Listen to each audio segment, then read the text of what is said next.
disons que c'est un non-événement parce qu'on s'attendait à cela. On a pris l'option politique de rester logique avec nous-mêmes. Aussi longtemps qu'on n'a pas reconnu des élections, qu'on n'y a pas participé, il en va de soi qu'on ne peut pas reconnaître les institutions qui en sont issues.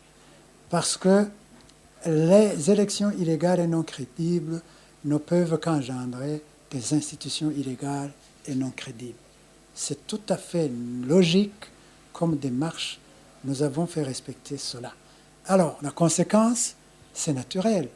L'article 156 de la Constitution, le règlement d'ordre intérieur de l'Assemblée nationale sont clairs. Si vous totalisez le quart des absences dans une session ordinaire, on procède à votre remplacement. Donc, ce qui a été fait n'est qu'une conséquence tout à fait normale. Donc, on n'a pas été surpris.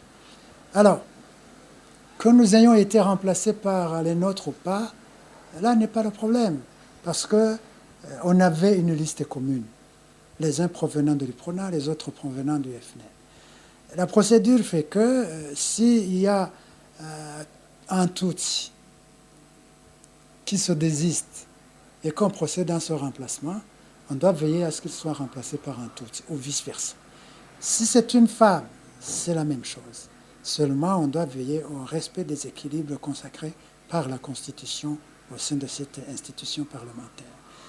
Que cela ait été tenu en considération ou pas, il faudra poser la question à ceux qui sont chargés de notre remplacement. Mais au vu des noms qui sont déjà officialisés, je pense que cela a été respecté parce qu'on a l'impression qu'il y a 3 sièges qui restent à pourvoir et je pressens qu'ils ont manqué des gens de même ethnie, de même sexe pour remplacer les nôtres. Et je vous informe en passant que sur les 5, un seul était de la provenance de l'UPRONA, et je parle de Nindereye Ladislas qui devait remplacer l'honorable Yves Saïngouvo dans la circonscription de Moambia. Et jusqu'à présent, je pense qu'il va respecter les consignes du parti et il va suivre l'exemple de nous qui étions les premiers sur la liste.